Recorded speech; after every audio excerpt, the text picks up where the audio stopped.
St. Elsewhere was an 80s medical drama that ran from 1982 to 1988.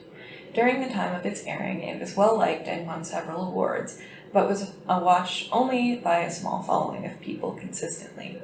It was praised for its realistic and gritty view of the medical field, where the cast were shown to be heroic doctors that were human and in turn struggled with their own faults and shortcomings. St. Elsewhere had a large and diverse cast. Being filmed and set in the 80s, it had women and minorities playing major roles, who did not receive nearly as much screen time or character development as their white counterparts, and many minority characters who were relegated to small stereotypical roles.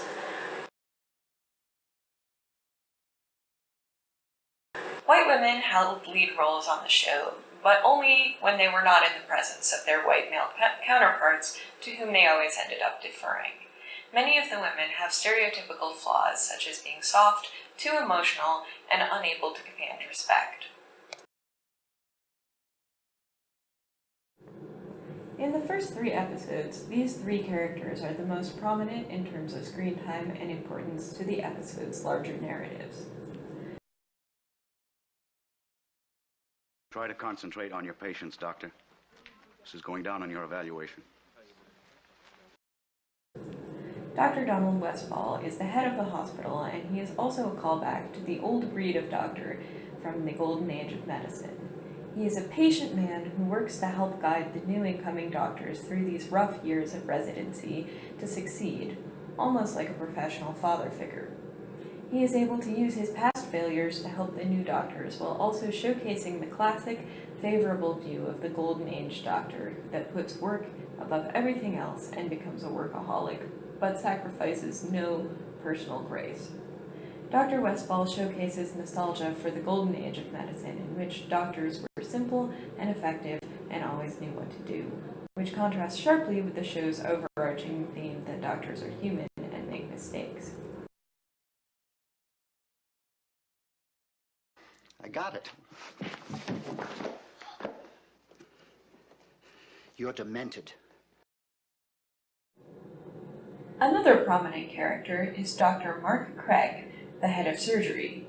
He is a very proud person who exhibits a superiority complex and holds firmly to politically incorrect views. Like Dr. Westfall, he is a callback to the golden era of medicine, and he views his experience in the medical field as something that the younger doctors need to remember and respect him for. He also exhibits the classic human desire to go back to a better time, as he continually complains about the young doctors and how they just make a mockery of the medical field.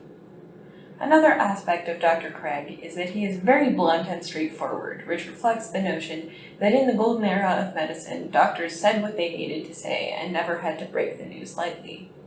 This points to the changing power of the patient being able to choose different treatment due to the advantages of technology, whereas before doctors would diagnose the patient, then tell them the treatment that was best for them, and the patient should go along with it.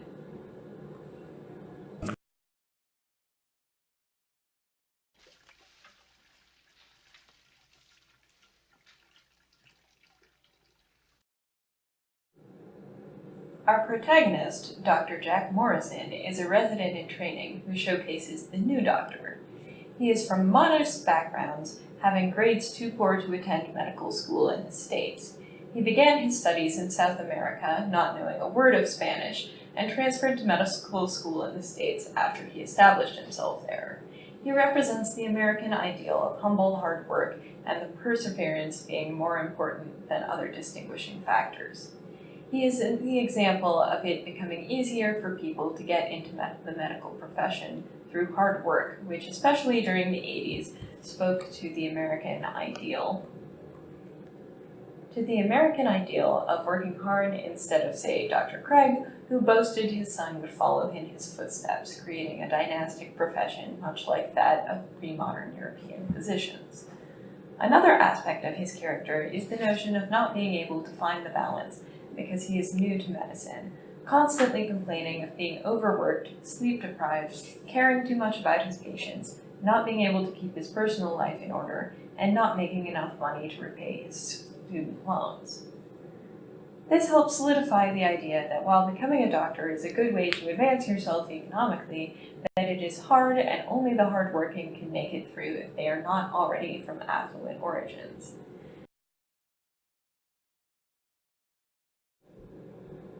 St. Elsewhere is the nickname of the fictional hospital in Boston where the show takes place, officially St. Eligius.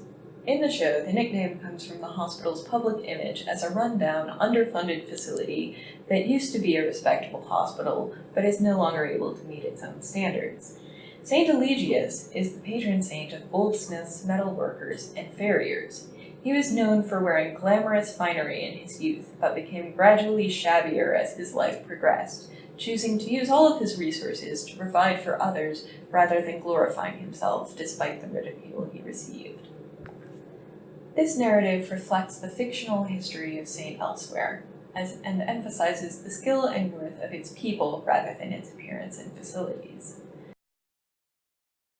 St. Eligius was once commissioned to make a gold, jewel-encrusted throne, and was able to create 2 from the materials sufficient for another man to make 1. A recurring theme in the show is the doctor's struggle to meet demanding standards and provide perfect care in all areas of their work with limited personal and material resources. We see one physician unwilling to ask for the appropriate help from security after losing a dangerous patient. She feels that she can find him and needs to protect him from the consequences of his actions.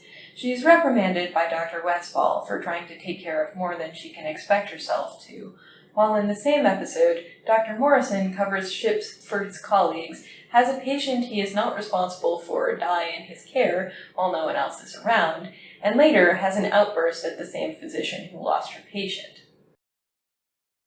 Another story about St. Eligius tells of a miracle in which he accidentally cuts off a horse's hoof while overeagerly shoeing it. He is horrified with himself and repents for his faults, and in return God grants him a boon, and the horse is restored to perfect health. This fable reflects the narrative tension of doctors as butchers, and the fragility of good intentions under influence of ego and stress. A recurring theme of the show is that doctors are human and make mistakes, embarrass themselves, and sometimes have no idea what to do. However, the show rarely focuses on the consequences of these faults, framing them as normal, unavoidable, and sometimes even necessary.